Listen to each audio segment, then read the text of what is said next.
Hi, everybody. Chris Roberts is messaging me wondering where his blender from the Battle of the Bricks in 2021 went. And I'm having to tell him that we broke it. It's literally happening live. I'm sorry for the timing. I probably have a job. So, hi! Welcome to Star Citizen Live, our weekly chat behind the scenes with the developers who make Star Citizen and Squadron 42 possible. On this week's show, we have a special treat. We are reverting to our original Meet the Devs format because we have three esteemed CIG luminaries who are visiting from the fabled land of Austin, Texas. That wasn't how I intended to say that. In my head, I was like, let's put a fun spin on saying it, like it's a far off place, and that wasn't how I intended to say that. That work out. You can stop recording. We won't be posting this one to YouTube after all. Let's just get to our guests. We've got John, Mike, and Ahmed. John, Mike, Ahmed. How you doing, guys? Hey there. Good. How are you? Thanks for having us. You're visiting from Austin. We don't often get you guys here live in person. I know you had some like summit stuff and going on, whatever. And while you were here, you know, I did my normal, walk of the video Grim Reaper past where you guys were sitting. Like, hey, you want to be on video while you're here? So I appreciate you taking the time to be on the show. We don't often have folks at the executive level on the show, so we're going to take this next hour and we're going to get to know you, get to know a little bit about what you do and who you are and why you made the terrible, terrible decision to get into video games. So, John, we'll start with you. Tell us who you are and what you do for Star Citizen. Cool. I'm John Erskine. I'm the head of the publishing organization for CIG. I've been with the project since essentially the very beginning of the project. I joined in the beginning of 2013. At CIG, publishing encompasses everything technical that's not related to the game engine itself.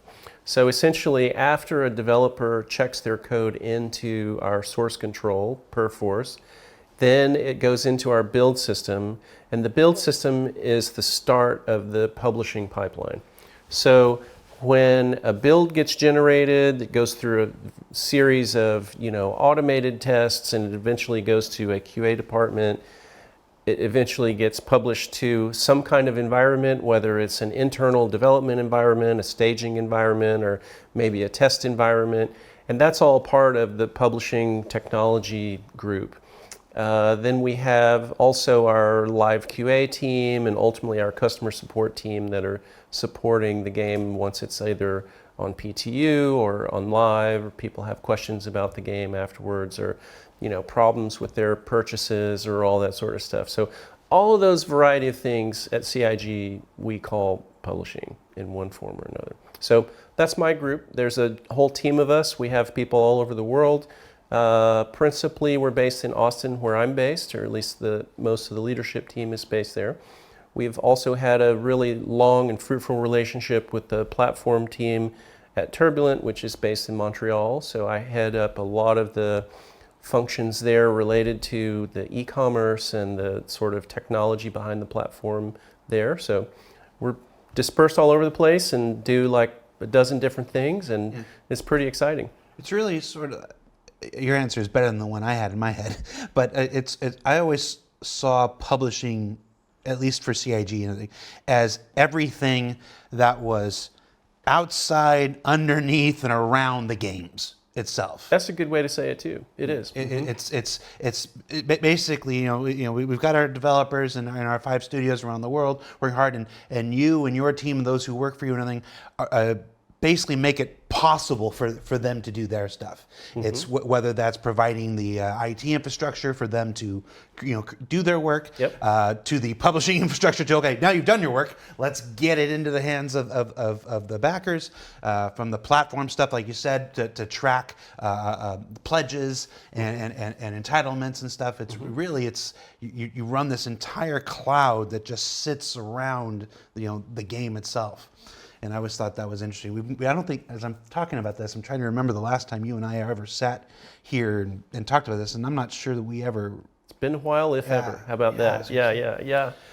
That's a good description, because it's sort of like the game And we have entire technology teams devoted to the game itself, a lot of the services that run the game engine, and everything that happens there. But I like your description that we're sort of surround all of that, maybe in a warm, fuzzy blanket, and make it possible for people outside the company ultimately to play the game. Okay. I'm going to go to Ahmed next, just because we go publishing to publishing technology. Ahmed, who are you and what do you do? Try to keep it under 35 minutes. Yep. I'm Ahmed Shaker. I'm Senior Director of Publishing Technology. My team and I are responsible for all the effort and technology that goes from the moment the build is done running till anybody gets to play the game. So we're responsible for delivering the game internally, externally to all of our backers. I've been with CIG for almost 9 years. I had the honor, my team and I, of shipping every single build from 1.12 till hopefully 3.23. You mean hopefully? I mean, you have to be hopeful with every single publisher going that it will make it and it will go. You have to be hopeful, says the man who's wearing literal rose-colored colors. There's always this perception internally sometimes that you're. Okay, I was just going to tell you how you and your job appear to me and other people, because we don't get to see you. You're away in Austin. We just kind of hear you. The visual that I have in my head is you in a dark room with a bunch of spinning plates, just pulling levers like Willy Wonka and some kind of thing to try to keep everything going. I know that's not the literal truth. It's you and you have your team, but am I close to that? I mean, it is pretty close. That the fact is, we did not just own the infrastructure that the game runs on. We take custody of the game from the moment it comes to us. So we pride ourselves of being experts in how the game runs.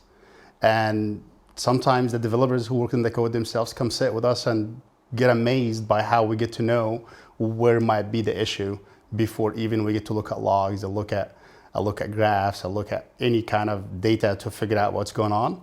The game is a living creature. It's in its own high fidelity and the dedication that we see from the community. We get also to see that our community does not deal with it as a rigid system. They try to always interact with it in a very, very unique way. We saw a lot of that, especially after Persistent AT Streaming was released. And we like the challenge. We like that they bring into us. They try to break our systems. They try to break the game. So there's always a lot of fun going on. And again, it's not like you're hosting any kind of very established static piece of software, making sure it has connectivity and I/O and compute. No, this is an ongoing thing that's always evolving. And a lot of the times we learn about the software we're running as it age. So as a lot of the backers remember, we have publishers that could live for a few days. We have publishers that could live for 90 days. And every single day there is a new thing to learn. So yeah, there's a lot of holes to fill and a lot of plates to spin. And I'm glad you bring that up, the learning. I often say this is video game development, not video game construction. Construction is this world where you figure everything out ahead of time. You've got the blueprints, you've got the engineering. It's like there should not be any variation if you're doing your construction right, from the final product to what was laid out in the plans. Development is not that. Development is, all right, let's try this and see what happens. Now let's try this and see what happens. And why the hell is that happening? And so like that, and it's what makes. I used to work in construction. It's why I prefer video game development to construction quite a lot, because it's far more interesting, and you're learning constantly every single day. Mike Jones, Mike Jones, tell everybody who you are, what you do. Mike Jones. I'm Vice President of Corporate Technology, and this encompasses what we call corporate technology. That's infrastructure and networking and basically anything that runs, that is computer related or service related. We also have IT, and IT's function is similar, but IT's focus is largely directed toward the employees and their needs. So do they need a computer upgrade? Do they need a new monitor is their software working correctly? This is a huge task, but it's also really fun and really rewarding. I also have a team that does setup and architecture and design for the computer or network aspects of our live events, our shows. Mm-hmm. So this is a really fun piece when we get to do them. Yeah. So it's probably, for me, the best possible job I could ever have. To be able to do this, it's my hobby, so I love it. Let's dive a little bit into that difference a little bit more. I think we have a very technologically savvy crowd, audience. I think a lot of them can easily understand what IT is and stuff like that. I mean, I worked IT for 20 years and stuff. Corporate technology, though, that like when you talk about infrastructure, talk to me a little bit more about what that is. That people might not understand the workings, the infrastructure workings, the connections with our third-party vendors and providers and stuff. Talk to me about this world of corporate technology. What is this? Okay, so when we say infrastructure, we mean the things that it takes for overall operations. So that could be anything from the network that we use to connect to the internet, or the secure network that we use to connect studios to each other so that people can collaborate. The servers that we have our software running on internally to help developers do their work. Storage systems, all the security that goes around that. We also, in corporate technology, we also have a pretty large operation that is our global licensing. This is a pretty massive undertaking, considering we have over 10,000 unique licenses that we need to maintain for every different development operation, every accounting function, any number of things. And my team is the one that not only orchestrates all of that, works those deals, makes sure that everybody has what they need, and also monitors for compliance so that we're not ever out of compliance on a license or behind on a firmware update. Infrastructure means a lot of things that are behind the scenes. Right. So it's the stuff that makes it work, if that helps. Yeah, the foundation and IT is more of the, I think I always saw it. I'm going to attempt another analogy and we'll see if I get it right. I always found IT in general, computer stuff can be very analogous to the medical profession. Most IT folks are like the general practitioners. Those are the people that are there. It's like when you say, "Oh, I'm feeling tired," or "My head hurts," or whatever. It's like, okay, they're dealing with the general collection of ills that can plague an individual user. And the corporate tech folks and technology stuff, that's more like the research scientists and the stuff, the people who are looking for cures for cancer and stuff like that, and building and finding the answers that will then trickle to IT and stuff later and stuff like this. It's a really unique world. I only ever existed in the IT world. So whenever I crossed paths with a corporate technology person, I was always trying desperately to pretend I understood what they were talking about. It's like I'm pretty good, and I don't know what the hell you're talking about. Level 2, internet and stuff like this. Well, okay, I do know what that is, but that was not a good example. You also mentioned the event stuff. I think that's where you and I have most of our interactions and stuff, because I've been tied to just about every event we've ever run in the 9-10 years that I've been here. There was always that some of my best memories of these events are either those times before, where we're there a week before and just setting up computers and running cable and stuff like that, or the time after when, let's think about how diplomatically I want to say this.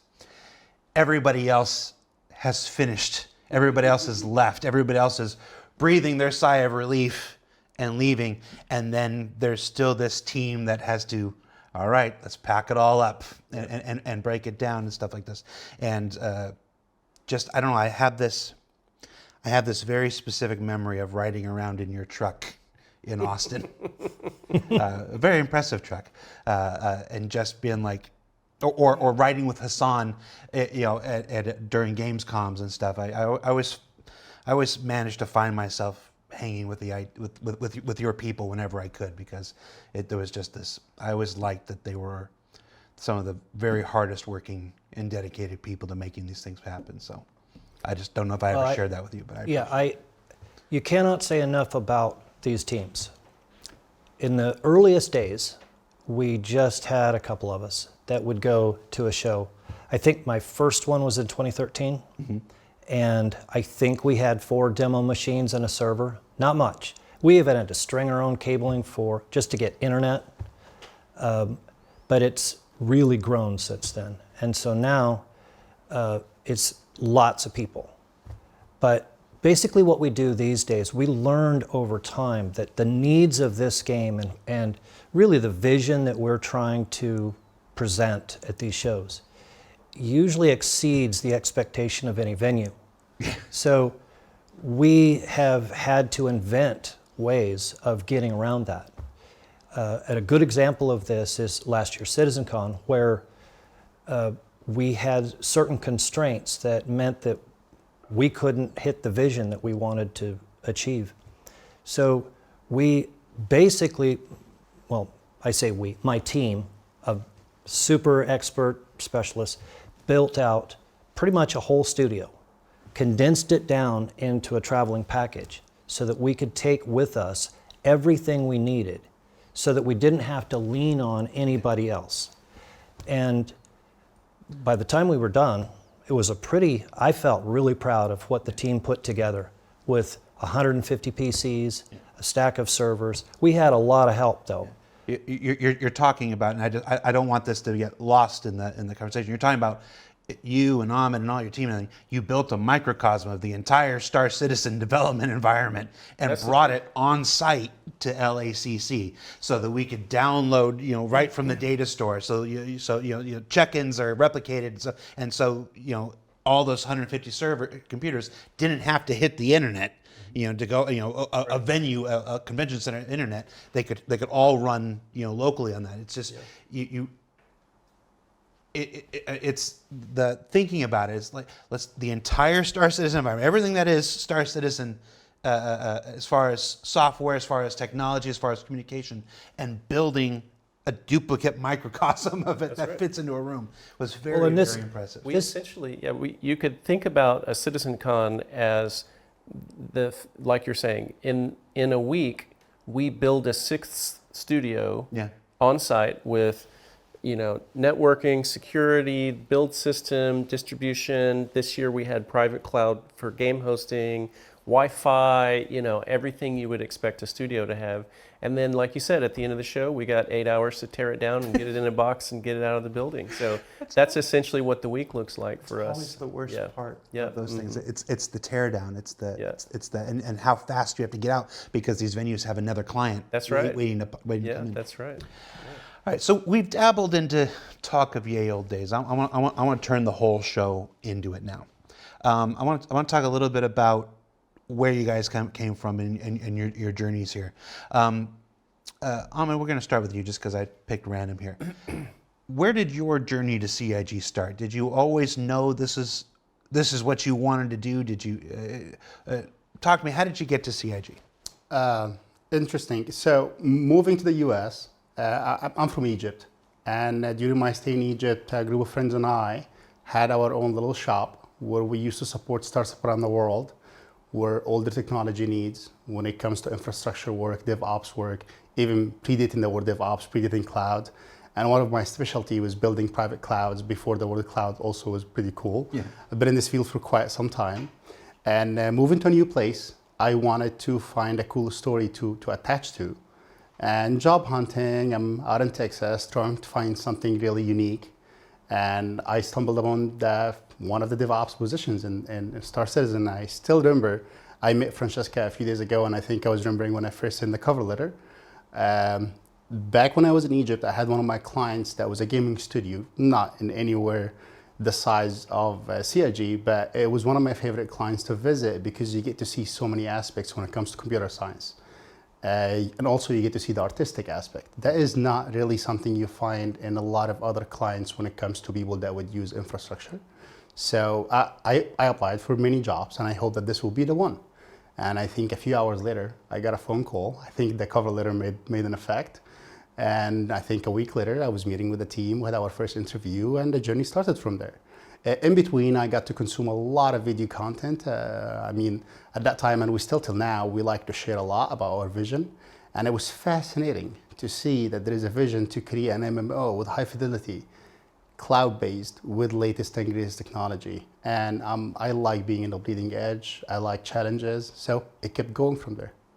I love hearing that because, you know, there's this assumption that the shows that we make and stuff like this are just for the backers, just for you guys who are watching and stuff like this. But as has been made very apparent over the decade I've been here, it's also a heck of a recruiting tool. It's also a heck of a learning tool once you've been recruited and catching up. There is literally not a week that goes by where I don't get some message from somebody who's joined the team and said, you know, hey, I learned about CIG, I learned about the project by watching this or that or whatever.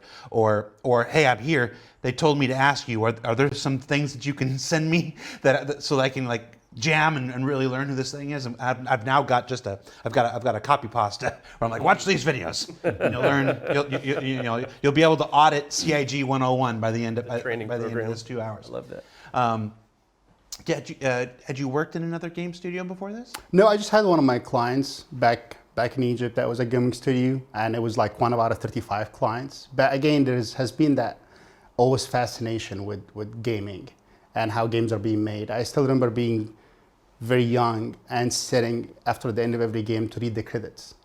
And there has always been the aspect of that you do not see as many guys with a name like mine in the credits. So it was also another interesting bit to how can I navigate that world? How can I make it there? And still till now, one of the most rewarding areas of working, especially now that I was here attending a summit, is you get to work with brilliant minds. You were relating our field to the medical field. Mm-hmm. I think it's a very, very good analogy. So we have brain surgeons, we have heart surgeons, we have cancer research guys, and we got David Dunkerley too. Absolutely. So it's a great privilege to work in a shop that really cares about computer science and get to use the magic of that science in so many areas, and then you get to have the art on top of it. And in our case, the lore of the game is fascinating to see how it relates to human civilization in different areas, how it relates to some World War II style, how it relates to old civilizations that clashed. So I don't want to sound cheesy, but it's very hard not to sell our project to anybody else. It's one of a kind. So it was not hard for me that once I saw the job posting, I said, this is the one that I'm going to put all my effort in the cover letter, and here we are. Well, I don't think I've ever met anybody that wasn't super glad you were here. John, we'll move to you. Where did your journey start? I know a little bit. I know the barest minimum of your journey, but you went through quite a few places before you got here. Talk to us. Yeah. About this. So my journey in the game industry started. I was living in Austin, and I was managing a retail store that specialized in outdoor gear and travel and the sort of exciting stuff like that. And my roommate was one of my lifelong friends, who is also a CIG employee now. His name is Paul Vaden. He's in our Corp Tech department with Mike, and he's a critical member of our team. But anyway, Paul and I have been friends since we were in almost kindergarten. We have birthday party pictures together from when we were kids and stuff. To make a long story short, he worked at Origin Systems in Austin and was working on an early version of Ultima Online. And we were talking one day at the apartment, and he was telling me like, hey, I guess it started before that, because I would go hang out there at Origin with the guys and play like, Quake on the LAN, because they had great connection and stuff. And so at some point, I I was probably spending too much time up there after hours playing games and goofing off. And they sort of said, well, hey, we have an open position working on Ultima Online. And I sort of said, well, what's that, And they gave me a beta key, and I went home and I just played the beta version of UO like nonstop for a few days. And I said, well, yeah, sign me up. So I went through an interview and got a job, as a game master on the beta version of Ultima Online. And that was the start of it, really, is working at Origin, getting to know the team. I was particularly fascinated with online games as a way to, as a vehicle for connecting people. These were like the really early days of, what started to become massively multiplayer online games. There's a long history before this, starting with, MUDs and bulletin board games, and I'd played those games since I was a little kid, early MUDs and stuff like that. But that was really cool. And so I ended up working at Origin and Electronic Arts for a few years, advanced my, career internally. It was sort of funny because one of the things that was attractive to me about going to work there was that I felt like I had a lot of responsibility when I was managing this store, and I felt like I had less responsibility just basically being a customer service person. And in about 6 months, I was managing the department again and had a lot of responsibility, and sometimes wished I was back at the store, right, to be fair. But fast forward, I left there in 2001 to work with Richard Garriott and a small team to start a new company called Destination Games. And pretty soon after we started that company, we actually joined forces with NCSoft and became NCSoft's Western division, brilliantly called NCSoft West. And we built a publishing organization for NCSoft to service their rest of the world venues. And I ended up staying with that project for 9 years and left with Richard and a small team to form a company called Portalarium. And we focused on social and mobile games, and we had built some really, really cool tech, but never really had a product that, hit the market super strongly. And so in 2012, we had been talking with Chris about some of his ideas about getting back into the game industry, and ultimately, when he launched the initial crowdfunding campaign at the Game Developer Conference in Austin in 2012, he was hanging out in our office space in downtown Austin and using that as kind of a base of operations. And so we sort of chatted a little bit about some of his ideas and what he wanted to do with Star Citizen and the crowdfunding campaign. And a few months later, I was working with Chris instead of Richard. And then here I am. It's been about 11 years since then, and we've come a long ways since those early days. From Game Master to Chief Publishing Officer. Who would have thought, right? Yeah.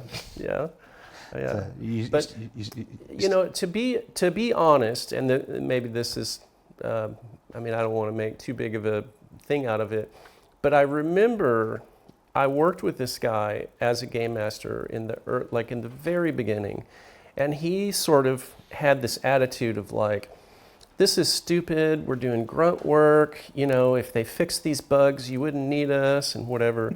And I distinctly remember having this conversation with him and saying, this is the future of video games that we're doing here today. Like, this is really going to mean something, and you should take it seriously. And so I sort of had that attitude from the beginning of like, this is really where this is going. And I think it's interesting to think about the aspects of those early games that we thought were really revolutionary. Like, we had stories of, people who had military family members that were deployed, and they would use Ultima Online as a way to talk to one another after hours and stuff. And now we take that for granted as a super mainstream activity, whereas 20 years ago, that was kind of fringe, And so I think a lot of the things that we consider mainstream today, social networking and all this kind of stuff really has its roots in these kinds of games. So I thought that was exciting even when I was first getting into the game. Not that I've got perfect future vision, but I was at least smart enough to realize like this is really meaningful when it comes to how people interact virtually, and it's going to mean something in the future. I get that. I love that. My start in the industry was a GM at Blizzard for the launch of WoW back in 2004. That's a great way to start. Yeah. Well, we weren't quite prepared for the deluge. That was our story too. Yeah, we had at Blizzard we had everybody shared information in those days. Like there was none of the tribalism that exists now. So we had the concurrency numbers for every other MMO in existence, and you're like they built an infrastructure that was like, okay, Blizzard was like, we expect to get everybody. Like they were operating on the side that we were just going to take everybody from every game. So they built a platform and an infrastructure that supposedly could handle that, and then we exceeded that very quickly. And there were a lot of nights sleeping under my desk so that I could be there at the next shift in the morning, not lose the time going home and stuff. But we're going to talk about horror stories and how we've evolved since then. Mike, your journey, Mr. Lagman. That funny story. So first of all, I had just stumbled into this. I had no aspirations. In fact, I didn't even realize that games were made. It didn't occur to me. I played them, but I never thought about what it takes to make a game and all of that. And had You're talking about a long time ago. This is really a long time ago. You said, where did the journey start, right? Okay. So yeah, I got an opportunity to tour a video game development company, Sierra Online. All right. That's way back, right? And at the end of the tour, it was really kind of blowing me away how cool this was, right? And I got meet this guy, and it was a job offer, and he said, I have 2 openings. It's customer service and quality assurance. And I remember thinking, well, I don't even know, is this for real? Am I actually getting a job here? I didn't even come to get one, right? But I guess they were desperate. And so I asked which one pays better. And he said, well, customer service starts out better, but it's pretty hard. So then I remembered, here's what you're supposed to do. At least that's what they taught us. How do I get your job? And he said, well, if that's what you want to do, if you want to be in leadership, you need to start out in QA. So I did, and it went from there. I ran QA teams, and then I found that I had this real strong talent and interest in technology, and so I just kept focusing on that and learning as much as I could, and always going to the right conventions and shows to learn more about tech and get ahead of the curve. And then, I always enjoyed MMOs. So that was part of the journey. But what really brought me to CIG, because I had known about Wing Commander, I knew about Chris, but I hadn't really, being on the West Coast, wasn't as connected. Yeah.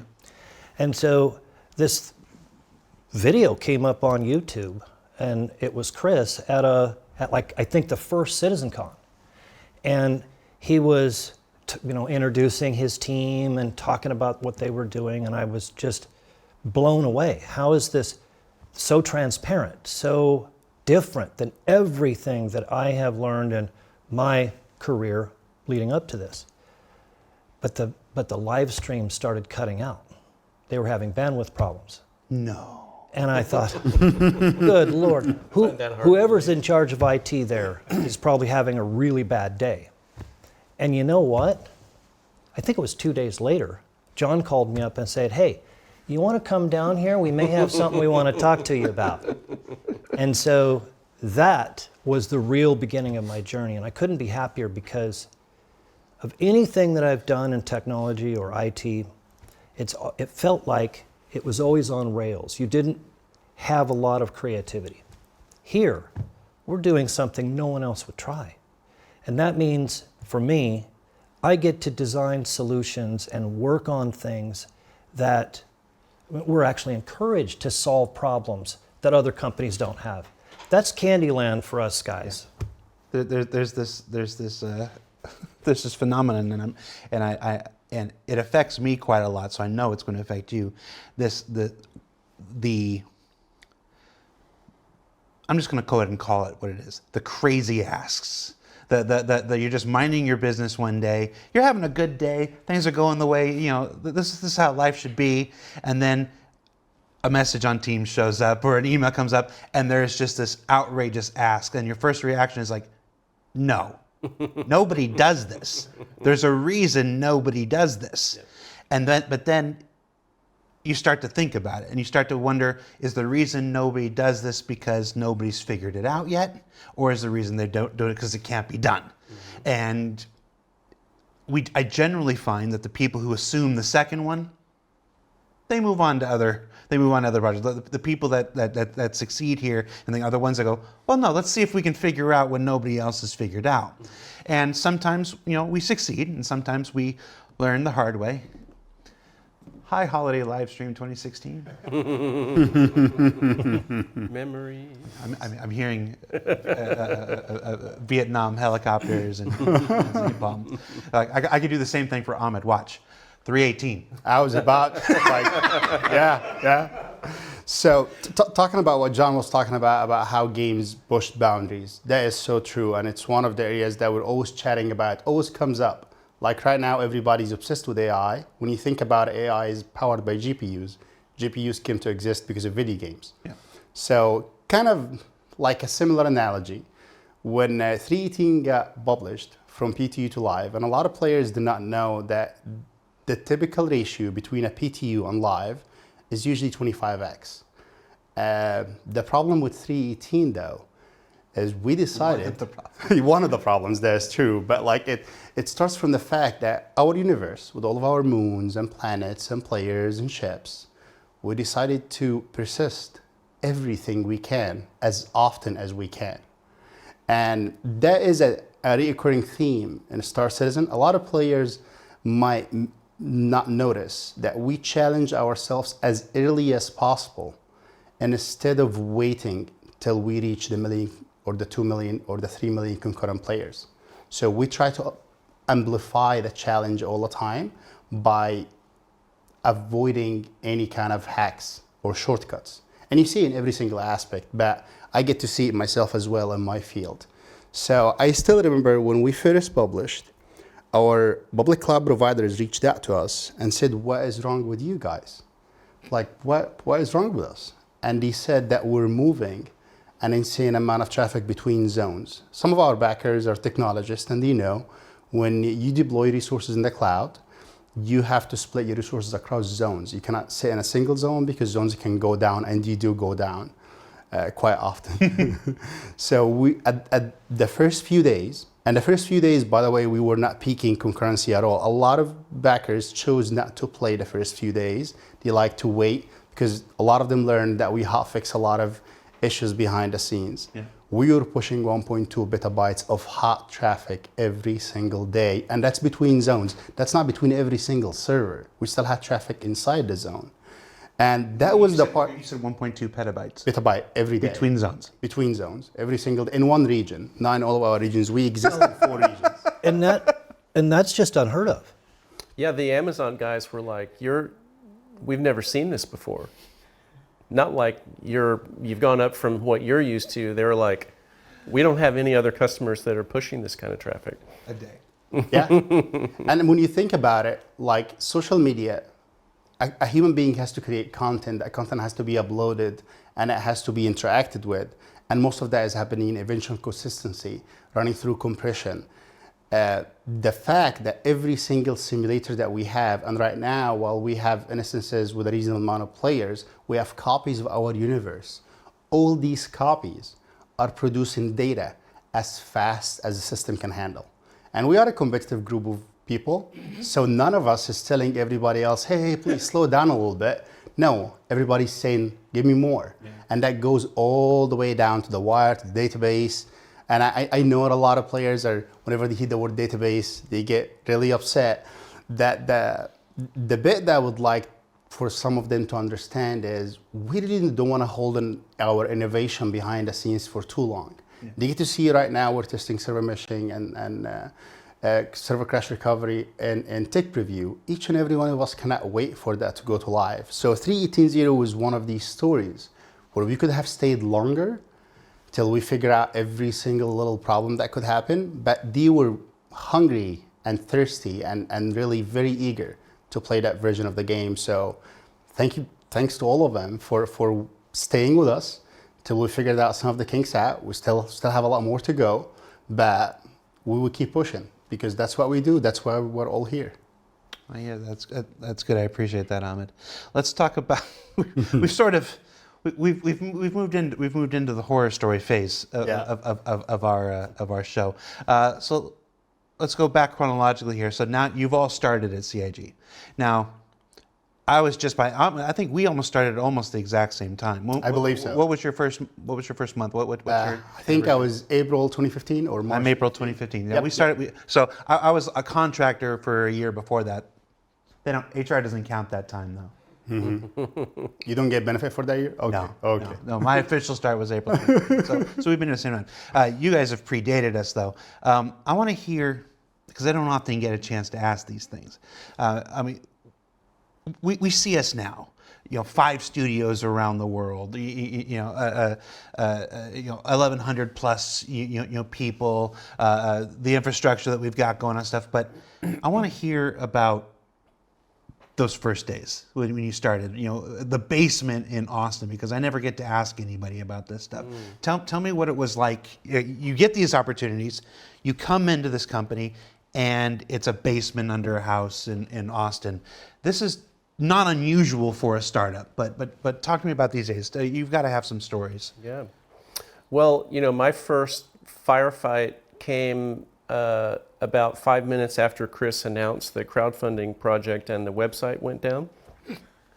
I we involved peripherally with that project because, like I mentioned, Chris's team was camping out in our office and we were comparing notes and so forth. And then at that time, we didn't have an office. Chris was, still getting things off the ground. There were a few members of our team that had already been working with Chris on the prototype, and I think everybody was working remotely or, from around the world. So in January of 2013 was when we got our first office, and it was in Austin. There are these historic homes that are like 3 or 4 stories tall, and it's funny because this place where CIG had our first office, my wife had actually worked in that building before in an environmental firm that had offices there on the 1st and 2nd and 3rd floor. And when I went to meet the team and really talk about switching from Portalarium to early CIG, they gave me directions, and I said, well, I know right where that is. That's perfect. And so I go up and I knock on the door of the 1st floor, and the nice lady that met me there said, oh no, you got to go downstairs. And she directed me to the basement. So it was funny when I told my wife, I was like, earlier I told her, hey, they were officing in your old building, and I had to go home and say, actually they're in the basement of the building. And she said, oh, that's where the archaeology department was, And that was kind of how it was for us in the early days. We had when I joined, I think there were about 12 people that worked there. Yeah. And there were some people in Los Angeles, Chris, and a few other people were in Los Angeles at the time. In the early days, we had an art outsourced team that was in Monterrey, Mexico. CGBot with Sergio's team. We had another outsourced team that was in Montreal at Behavior. Mm-hmm. And that's actually how we met Benoit and the team at Turbulent, was by a referral from Behavior to help us work out these website, issues that we had because we overwhelmed our initial platform. So anyway, that first office was a hoot. It was perfectly functional office. We did have a few windows, even though it was mostly subterranean. For those veteran backers, you can see, I think there's a couple of walk-around studio tours of that office that may be still hanging out on YouTube. And we used to broadcast the original Wingman's Hangar weekly show from there with the green screen and all kinds of stuff. You've come a million miles from that here. Congratulations. All built on their work, though. Yeah, and so that was an interesting experience. We stayed there for about a year. We grew to the point where I think we had about 35, maybe almost 40 people in that space, and it was very crowded. We literally had, almost to the point of people sitting on each other's laps and so forth. So it got out of hand before we moved. But we moved into a nice new office in Austin in January of 2014, and in fact, we're still in that same office in Austin to this day. So, yeah. That's the office you started. Did you go into the current office, or were you in the basement? Oh, I started in the basement, and it wasn't a hoot. It was actually Maybe perceptions differ, are you yeah, saying? because by the time when I started, it was closer to the end of the basement, and so it was overcrowded. And it was, if I had to deploy a PC, it was, you put it up like over, because otherwise there's not enough room. Kitchen. You can't carry things around in there. The stern looks I'd get from certain devs if I bumped their chair leg or something. I came to the company right around the time that we launched the Hangar module for the very first time. And we didn't really have much. I mean, in the way of infrastructure, we had, I think, 2 tower servers. That was it. That's what ran the company. And there was no server room. I was introduced to my office, which was really a Harry Potter style under the staircase office or closet. And this is also the server room.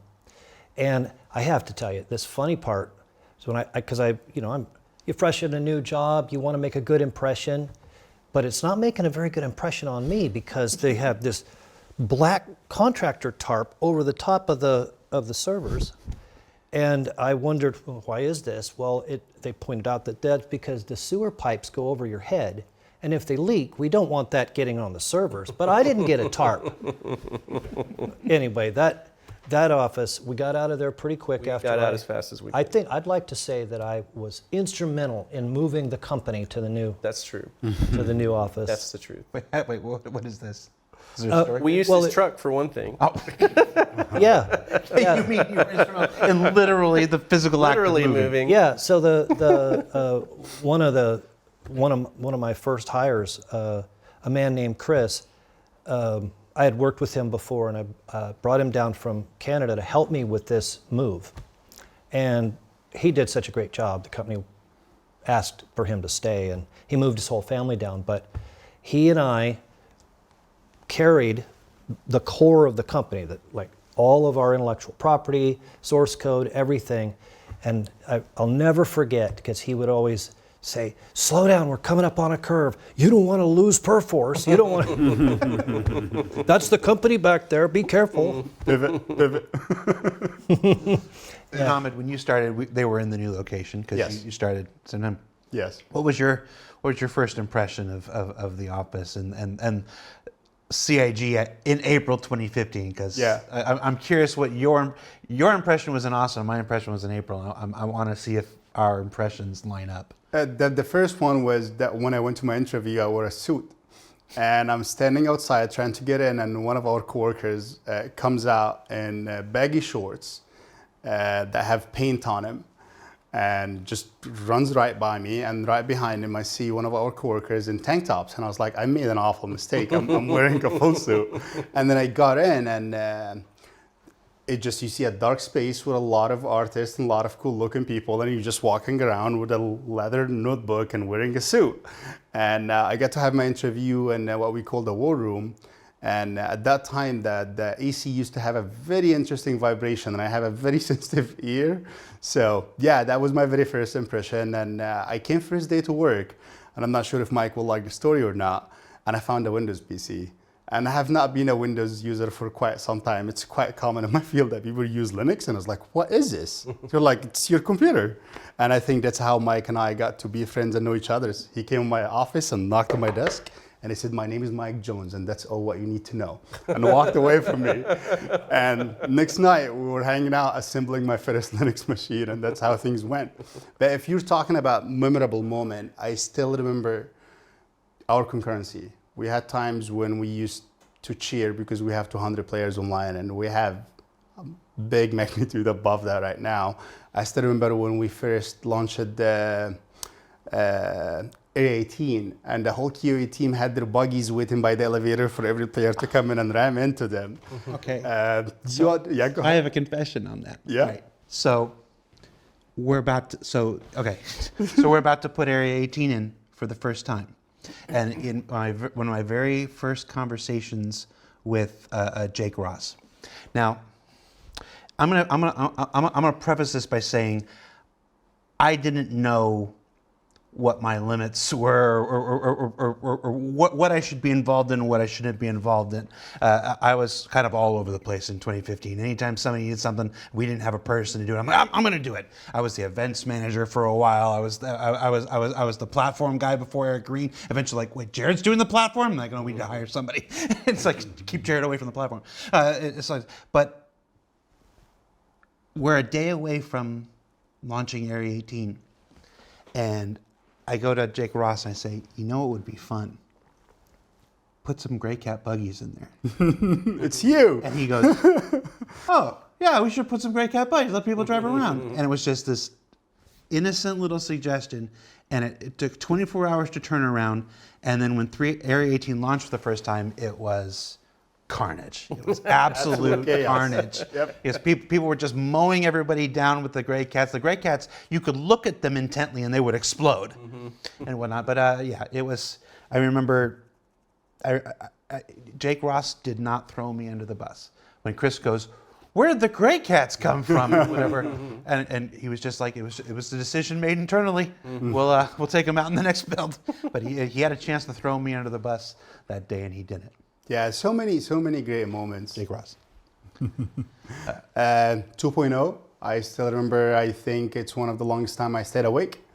Not because I was able to do much. It was like we were crashing, but then watching the streamers just counting the crashes every single time, and she keep going back in again. 3.0, I think one of our coworkers, I'm not gonna name, was about to propose, and he was literally on his laptop right in front of their in-laws, saying, hey guys, let's launch the game so I can go inside and meet these people for the first time, prove that I'm a responsible man. So we have a lot of amazing moments, and I think, I like right now, we're talking a lot about the future because we're here to have a summit, laying out the plans for the next 2 years, and we just keep dreaming of what 1.0 will look like, and how we get to see the game get in the shape that we all dreamt of. So yeah, it's very difficult to pick a certain moment, but there is a lot of memories, a lot of sleeping under the desk. I think you and I one time on a call at 2 a.m. in the morning, and I was leaning back in my desk and I flipped backward. I'm not sure if you remember or not. And we were like, that's it, Ahmed's gone. Ahmed down! Ahmed down! Somebody, we need a well check. Yeah. Wellness check for Ahmed. No. No, the proposal thing reminds me of 3.0, when I made this stupid bet with the community. Like I'm on this show, the version of this show. Then Chris is on there, and Chris is saying, this is April or May, and Chris is saying that 3.0 will be out by August. So I'm like, you're going to say that? You're going to say 3.0 is out by August? He goes, 3.0 will be out by August. And the community goes, no shave till 3.0. Oh no. And Chris looks over at my screen and reads that off and says, you should do that. You no shave till 3.0. I'm like, are you serious that this is going to go to August? Says, yes. And then it's December 20, whatever. Yeah. And I'm in a bathroom, with Razor just waiting this long thing. And, when we launched the patch, there's this, go, no go. Everybody's checking in, their departments. Very much like a shuttle launch. Mm-hmm. And then it comes down to Aaron and Chris at the end. And Aaron's like, so Chris, are you ready to launch it? And Chris is like, oh, let's wait a few minutes because I know Jared's in a bathroom somewhere waiting to shave. And I'm only on this call for visibility. I'm not supposed to unmute in there, and I unmuted that, and I was like, "You like this, Candace?" and they did, and that was great. I also want to, just because, again, we've been doing this long enough, and I can see people writing. Ahmed mentioned 1.0, guys. We are always talking about the far-flung future of ISC, of Star Citizen. Please don't read anything into that and whatnot. Where it's 323 next, and then something after that, and then something after that, and then something after that. So it's just I know, y'all like to grab onto little morsels and whatever. Please don't read anything into that. We're always talking about that far-flung future stuff. Now, you have to know where you're going to, so. Don't do it to yourselves. Enjoy where we're at. We need the Men in Black flash. I'll just flash it in front of the camera. Gosh, we've only got a few minutes left. I don't want to. I know you're here representing the work of dozens and dozens and dozens of people and whatever. And I'm not going to put you on the spot and ask you to remember everybody's names right now, because inevitably you'll forget somebody and something about this. But is there some kind of maybe just shout out the teams, maybe the individual teams that all work under you, and what their responsibilities are and stuff like this, and just give them a few minutes of recognition. John, you're at the. Actually, we'll start with Ahmed. He'll have less people. Ahmed, who you want to shout out some teams that? Absolutely, we're a lean team, so I can actually mention all the names. A lot of people put a lot of time and a lot of effort to ship and maintain and keep Star Citizen going. Bryce, Jeffrey, Anthony, Loic, Haytham, Scott, Justin, Gerard.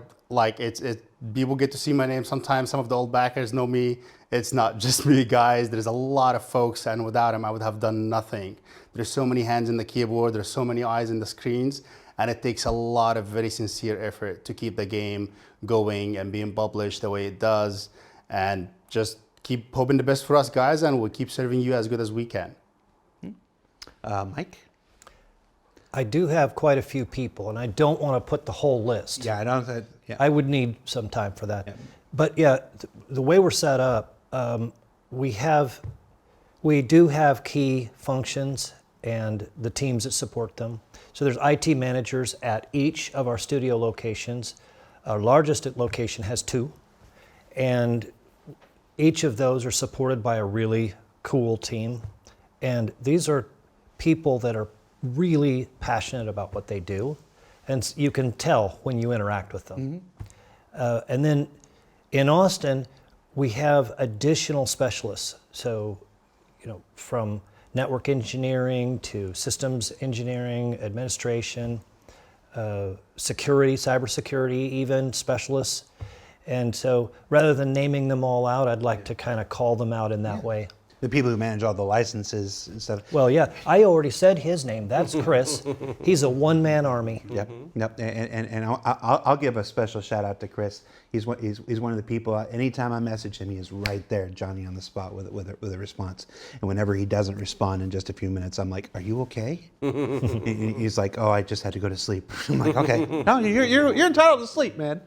Because he's really good. It's like that. We like that. I was just thinking, all the software, you mentioned the licenses earlier, and my mind was just started to think about, because we're so enabling of people. It's like when people come in and say, "Well, what software do you use to do?" "Oh, you're better in this than that." We build tools to let these softwares talk to each other and everything.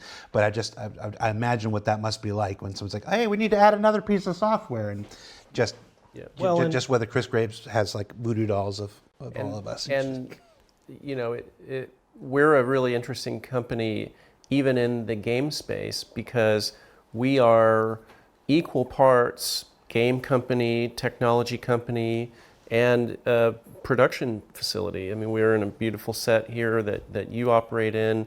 You have very specialized needs that are very different from Ahmed's team or average game designer or the finance department or whatever. So as a corp tech publishing organization, we're supporting, everything from mocap to legal document needs to cybersecurity to all kinds of stuff. Like we've said, it makes it really interesting because no 2 days are ever the same. No. Yeah. No. And yet I still never know what day it is, and you give me Yep. day of the week. And John, you've got so many teams under you. Yeah, well, we've talked about quite a few things, but I would like to, I can't think of everybody, but I'd like to call out for sure, Eric Green and our publishing operations team. They handle a lot of our web platform, everything that you see on the site when there's a major sale or a major event. Their team has had a hand in coordinating and preparing that for public consumption. Our marketing teams and art teams and stuff, they handle they come up with the ideas and the content and so forth, but Eric's team really makes it ready to consume, His teams also include our release management team, which is critical for the day-to-day operations of Star Citizen. We have, in a given day, that team is probably considering 3 to 5 different builds that may go out to the PTU environment or to one of our special testing channels. And so, Jeff and Marissa and Scott are, they're up early talking with the team here, Francis and Matt, who are, been coordinating the development activities throughout the day here. They wake up in Austin, we have a handoff, they take the baton, and then by the time the evening rolls around, we've got probably a new build that's out there for people to try or not, as the case may be. We have Will Leverett, who heads up our player experience and our live QA teams. So when we do have a build candidate that we're thinking about putting out on PTU, the live QA team with Bayor and Waka and some of these names that the community will know very well, they're instrumental. We have a whole team of people that will test this build internally, make sure that, hopefully there's no spoiler content in there, that it runs as expected, that there's not problems with, all the different back-end systems that have to be checked. And then Will's got other leadership team, John and John. There's 2 different people named John. We have a joke amongst us. We've got a chat room called the 3 Johns. So we all need to come up with snappy nicknames, I guess. But anyway, they will handle customer support and e-commerce support and all the different pieces that go along with that. We've got our whole team in Montreal that's handling all sorts of different platform technology development and web development and e-commerce development, and that's headed up by Doreen. So we've got our build department that handles a variety of things. It's headed up by Miles. And they're constantly, our development process is very rapidly evolving. And so they're always providing build system support and making sure developers can have access to the latest builds. I was just looking at a report in the 4th quarter. We generated, like thousands of builds of various flavors for, every team has their own custom stream that they're working in for the animation team and the audio team and whatever. And so his department really keeps that all running smoothly, or as smoothly as possible. We have our data solutions team, and the list goes on and on. So it's exciting to see how much it takes to make it all work. Shout out to Miles. When I went off the reservation at some point last year, we had ended the show early or whatever, and I got out a whiteboard and I drew the entire build system and how that stuff works. And as I'm doing it, I'm like, I really should have talked to Miles before. and I'm like, I hope I don't F this up. And I did it, and like the show stopped, and like the first thing I did was go back to the computer and look at teams, and just expected to get shouted out by Miles. He goes, "You did pretty good, pretty good." I was like, That's a good Miles impression. Congratulations. it's only because I learned from the best, Miles. That's pretty good. Yeah, that's All right, so that does it, guys. You did it. You survived an hour-long Star Citizen Live. How you feel? Okay. I feel pretty good. Come Let's back. do it again. All right, we'll do it again next time you come over. Thanks for hanging out with us. Thanks for watching. If you haven't checked it out, this week's Inside Star Citizen was on the branding team out of Montreal. Lots of cool looks at their work and their contributions to maintain the overall immersive sense of the persistent universe. Next week, you can return back to Inside Star Citizen. We're doing what's probably going to be our last look at distribution centers, the big major microcosms of the entire persistent universe that are scheduled to come out in Alpha 323. We'll be looking at that and the variety of mission content stuff that happens around them, within them, and through them, and stuff like that. And then we'll be back here for Star Citizen Live next week. We're hoping to have Team Kean and the folks behind the EVA and the personal interaction system and the default item action episode from a few weeks ago.